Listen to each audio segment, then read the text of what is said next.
নমস্কার, ঋষিমম ব্লগে সবাইকেই স্বাগত জানাই। আমাদের কাকদ্বীপের ফুল মেলা 1 জানুয়ারি থেকে শুরু হয়ে গেছে, একেবারে 8 তারিখ পর্যন্ত হয়। তো ঋষিকে নিয়ে বেরিয়ে পড়েছি ফুল মেলাতে। এই যে জবা গাছগুলো অনেক ধরনের ছিল, আর চন্দ্রমল্লিকারও তো কোনো তুলনাই নেই। আর এদিকে ছিল বনসাই, তার মধ্যে আবার লেবু গাছ, পেয়ারা গাছ দেখে ঋষি বলছে, মাম্মা আমাকে লেবু পেড়ে দাও। আমি আবার বললাম, লেবু বাড়ি গিয়ে খাবি বাবা। আর এদিকে বোগেনভিলিয়াগুলো এত সুন্দর, আমি তো চোখই সরাতে পারছি না। আর এদিকে ডালিয়া ছিল, আর এগুলো নয়নতারার মতন দেখতে, ঠিক নাম জানি না। আর ছিল পিটুনিয়া। প্রায় বাড়িতে এই শীতে সবাই পিটুনিয়া লাগায়, হয়ও তেমনি। কিন্তু এখানে যে অপূর্ব দৃশ্য দেখে পুরো মন প্রাণ ভরে গেল। ফুল বড্ড ভালোবাসি আমি, তাই যেদিকে তাকাচ্ছি দেখে চোখ আর সরাতেই পারছি না। পিটুনিয়ার যা ভ্যারাইটিস কালার ছিল। এদিকে প্রায় কয়েকটা বনসাই রয়েছে, অপূর্ব সুন্দর। অবশ্য যারা গাছ ভালোবাসে তাদেরই একমাত্র ভালো লাগবে। এই সাইডে যেই মাছগুলো দেখতে এসছি, যখন চোখের সামনে চিংড়ি মাছ এসে পড়লো, ঋষিকে আর আটকানোই যাচ্ছে না। এক্ষুনি সে চিংড়ি মাছ ভাজা খাবে, ওকে নাকি ভেজে দিতে হবে। আমি তখন বললাম, এগুলো আমরা দেখতে এসছি, এগুলো খেতে নেই বাবা। লবস্টার মানে কি বলতো, প্রন মানে কি বলতো, এই বলে বলে ওকে অন্য সাইডের দিকে নিয়ে চলে গেলাম। আমরা যেদিন মেলায় গেছিলাম কম ভিড় ছিল, তারপর এই সাইডে এসে এইগুলো দেখছিলাম, মিক্সার, মটর, ফ্রিজ। ঋষির বাবা বলছে, তুমি এগুলো কি দেখছো, তুমি কি এগুলো নেবে না কি? এই ধারগুলো থেকে দেখে দেখে যাচ্ছি, এই আর কি। তারপরে এই পাতাবাহারগুলো দেখলাম, এগুলো জল দিতে কম লাগে আর যত্নও কিন্তু কম করতে হয়। চলুন, ফুল মেলাতে তো অনেকক্ষণ ঘুরলাম, এবারে পাশের আর একটি মেলাতে যাওয়া যাক। ব্যাস, ঋষি তো এসে দেখেই ও কোনটা চড়বে দাঁড়িয়ে দাঁড়িয়ে ঠিক করছে। তখনই পাশের বাড়ি ওর ফ্রেন্ড, তার সাথে দেখা হয়ে গেল।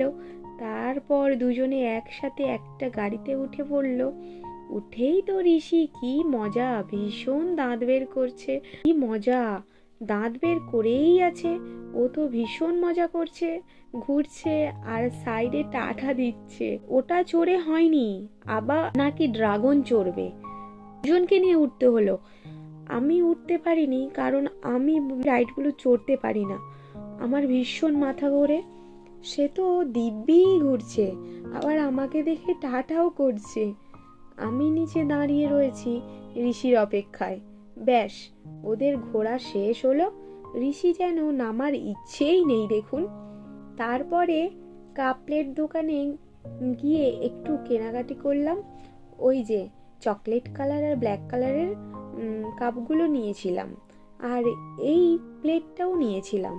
এবারে এই ভিতরে হ্যান্ড পেন্টিংগুলো দেখতে ঢুকলাম। কি অপূর্ব লাগছে চারিপাশটা। সত্যি হাতের কাজগুলো খুবই সুন্দর, বললেও কম বলা হবে। ছোটবেলা থেকে আঁকা শিখবো বলে শিখতে পারিনি।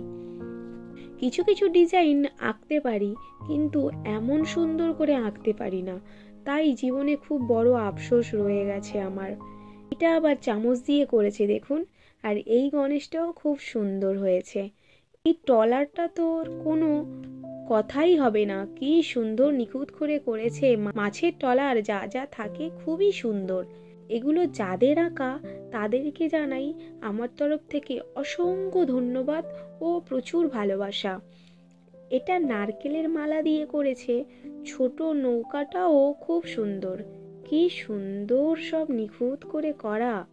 সত্যি আমাদেরকে ভগবান দুটো হাত দিয়েছে, এই দুটো হাতের সাহায্যে কত কিছু সুন্দরভাবে নিখুঁত করে সুন্দর সুন্দর হাতের কাজ করা যায়। আমার তো এগুলো ভীষণ ভালো লাগে।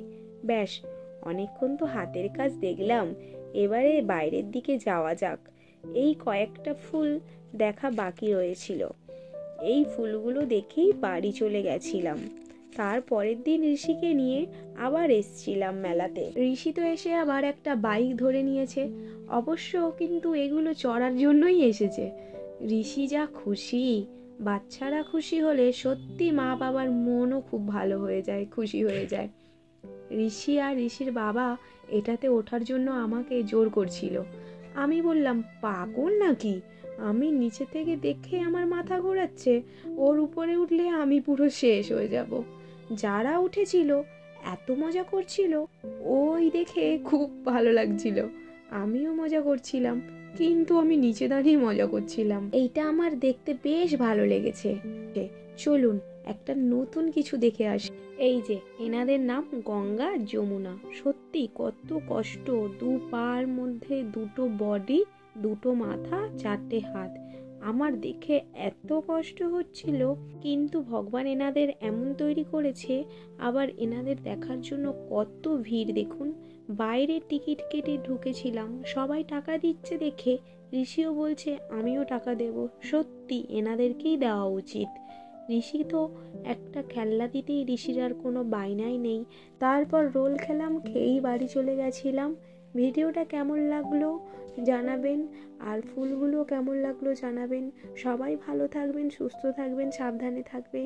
সবাইকে জানাই টাটা।